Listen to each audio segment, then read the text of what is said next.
Hey everybody, so it's Steve, and today I'm going to be talking to you about the Ape Heroes project. This is a project I have covered in the past, I'm still part of, and they've been building and doing a lot. I've just been so busy, I haven't checked in enough on the project, so I finally looked into it again, and it was time to give you a lot of very cool updates.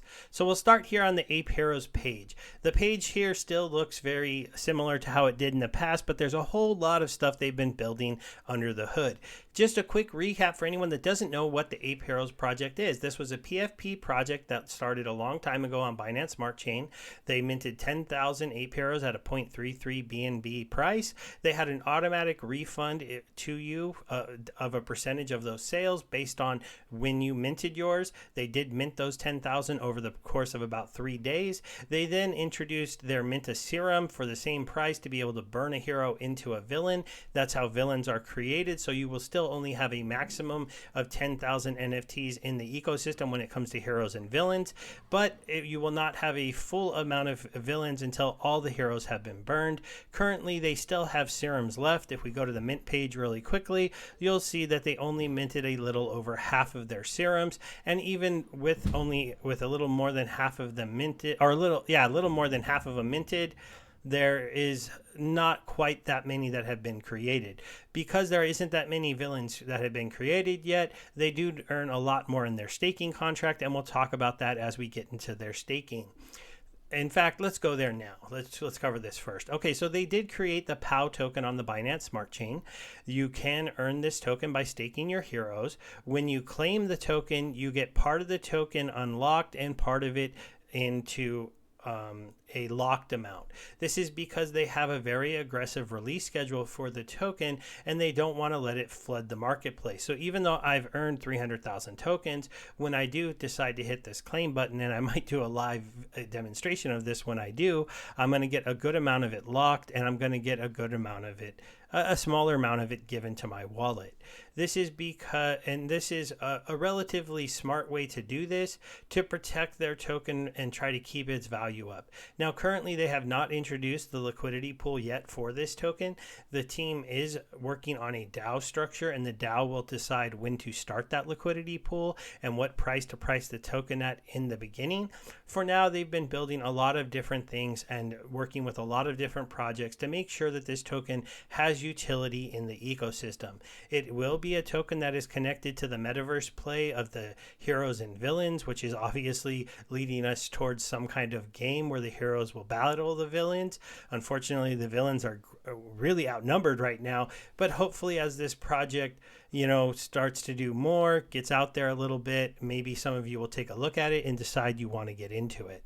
Now, let's go ahead and take a look here at the staking pools. We're going to do this kind of quickly, but there's basically a hero staking pool and a villain staking pool. Villains are rarer than heroes and costed more to mint, so they earn more per day. You also are able to get some other NFTs. They have gauntlets, cosmic cubes, and dinos. These are all companion pieces that'll be used within the metaverse once it is live, but for now can also be used to boost your staking platform. So as you can see, I do have like one legendary hero, I have one epic, 2 staked, and I'm earning this much POW per day. The amount of POW per ape has to do with how many are in the pool and how many there are and how much is being delivered to the pool per day. Now, as you can see here, I've got my legendary ones down here. I got lucky enough to make 3 legendary villains. I got pretty lucky out of the ones that I've minted, and I have that one boosted up with 5 gauntlets because I did take part in enough of their special events to earn these gauntlets, and I'm earning 692 POW a day in that one pool. And as you can see, that those 3 guys are almost earning more than these ones combined, and I have 16 NFTs in these pools. So it is pretty cool to see how this all works. It's all very clear and all works really well. If you go here and you go into their marketplace, they have both a marketplace for their NFTs, and they do offer to build this marketplace for any other project that comes to them. Nobody else has been asked yet to be added into their marketplace, but I do believe that is coming, and I'll show you why. You can go and see the Ape Heroes floor currently is, let's see,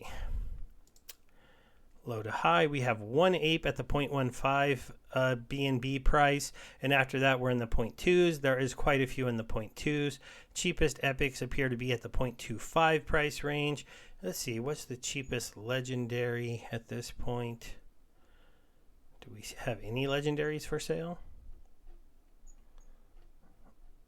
Oh, well, there aren't any cheap legendaries for sale. We'll move on. Oh, wait, there was one.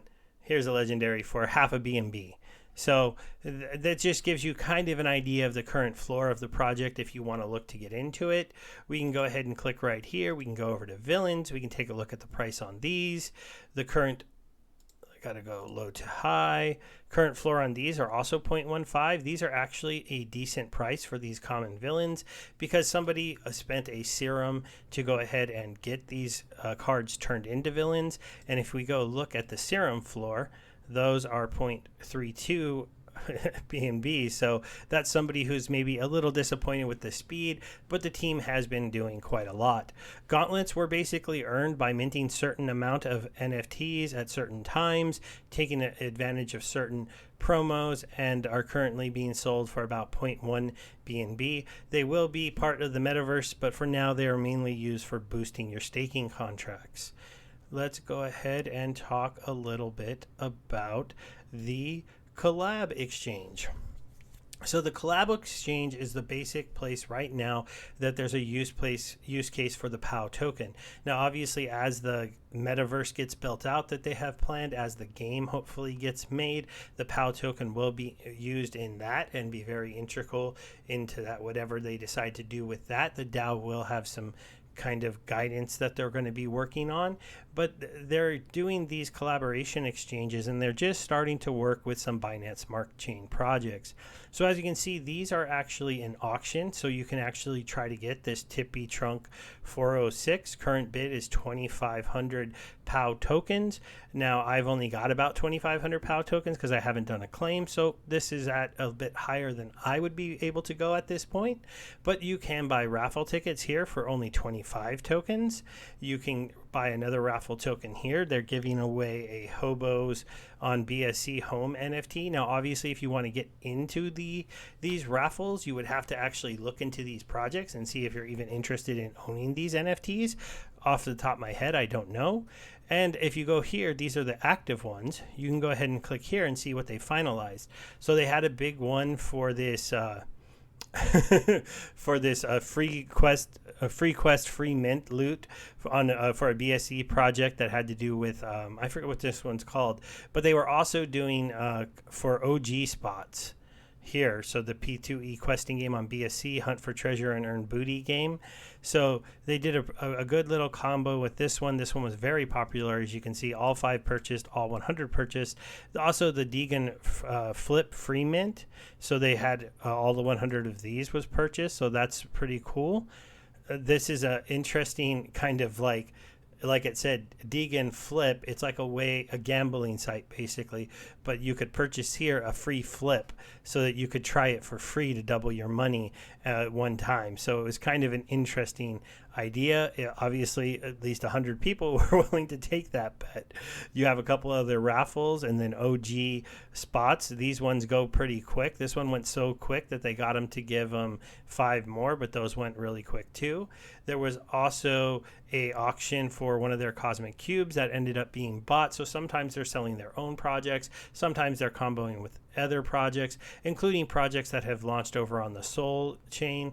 Now, obviously, these ones didn't sell as well, but it does make sense for a Binance Smart Chain project to maybe have some issues selling stuff on other chains. Same thing with this one here on the CRO chain. So it's just one of those things that, like, I don't even have a Kronos wallet, so I wouldn't necessarily get in on this one. I do have a Sol wallet, but while this only lets you get in on the whitelist, you'd have to look into the price and see if you think that this project is good enough for you to mint. And PFP projects at this point in the bear market obviously are much more risky than they used to be. But they had one here on ETH that a couple people took advantage of. Some people did get into the busy boars. I'd have to look into some of these projects to see how they did. Now, one of the things that isn't listed here, but I got in with them, was the Ooze Finance, because they did get in a whitelist on the Ooze Finance, and I took advantage of this special offer they did on Crypto Village. So I was able to get into the crypto village thing at kind of a discount. I covered that project a little while ago. You can see that video. I'll link it at the end of this one. And then I also got into the Ooze Finance project. Ooze Finance is up over 400% today. I'll be covering them as well this weekend because, you know, it's pretty amazing to see that. And it's just they're doing a good job at trying to go out there and find projects to share with their community and then get them those abilities to get on those whitelists if they go ahead and sell the POW token. It's a pretty exciting thing because how often have you wanted to be on a whitelist, get into a pre-sale on that next big thing, and you just don't have the connections to do it? Well, now you can see a way that you can go ahead and watch, and you know, it's not like you didn't have a chance to go check this one out and see if it was good and then buy that whitelist spot if you decided that you were interested. I can't say any of these projects on here will necessarily succeed, but if they pick a few winners, just hitting one can make you that really big come up. They do have a little bit more we can cover here. Mainly, they do have a reward section. If you own NFTs and you have them in your wallet, you'll be able to get you get BNB back from all of the different marketplace activities. Now they have original minter rewards you only get if you actually mint apes or villains, or actually only if you minted the apes. So you can't get into this one. But if you own them, you get, oh, that's this one right here. I'm sorry. Original minter rewards. The marketplace rewards, though, are for anybody that holds a villain or ape, but you don't get them if they're staked. So currently, they do have a note right here that if your stuff is staked, you're not going to be getting it. So just know that you have to unstake to be able to see them, and if you're going to unstake them, you might as well claim your tokens. You can restake them, but it's just kind of, you'll stop earning for a little bit. So it's a different thing. Then they have their roadmap button here, and we'll go ahead and go into here, and you can see, so right now they're working on their companions collections. They have the DAO governance item coming up, so this is currently something that they're going to be working on. They have their integrate wallet to connect address with Trust Wallet, so they're working on some Trust Wallet issues, but basically they have a very good roadmap here where you can see what they're currently working on, what's testing, what they've completed, so you can get kind of a feel of how they've been doing on things and issues and improvements that they plan to make. They have a Marketplace 2.0 coming up where they want to allow you to make bids for items, kind of like OpenSea, and once their marketplace is built out a little bit more, they should be able to get things, other projects to list their NFTs on their platform. See, here's their P2A game planned. They don't have, this is still back here in early development, and they also have their DEX listing for the token. Those things are coming, but they have not really given us exact dates or times. I think they want to continue to build out their ecosystem, get closer to their game launching before their token goes into real exchange value. For now, their main value proposition for their token is the ability to use that Collab Exchange. They do have a promo going on right now in July. Like I said, they have these promos going on to get their special items. So they have this cosmic cube, and if you buy 3 apes and stake them or create a villain and stake it, you will earn a free cosmic cube. You do have to come to this tweet back from the start of the month, and you only have about a week left on this promotion, and fill in this form that's right underneath it. I will put a link in the description of the video if you're someone who decides to get in on this. I'm actually thinking about buying 3 more regular apes and staking them because that floor was pretty low, and it's interesting. I haven't earned that many cosmic cubes yet. So that really covers the Ape Heroes project, and what I wanted to share for you today. I hope you enjoyed this. If you decided to take a look at it, I do think that this project has continued to build during the bear market. They've continued to improve and come up with things, including the Collab Exchange, so that you can go ahead and get some value from sneaking into projects early, or just going for raffles that don't really cost you anything but using the tokens you're getting for staking. So it's all on its way to becoming something that I think could be pretty big as they continue to build. Thanks, guys. Bye.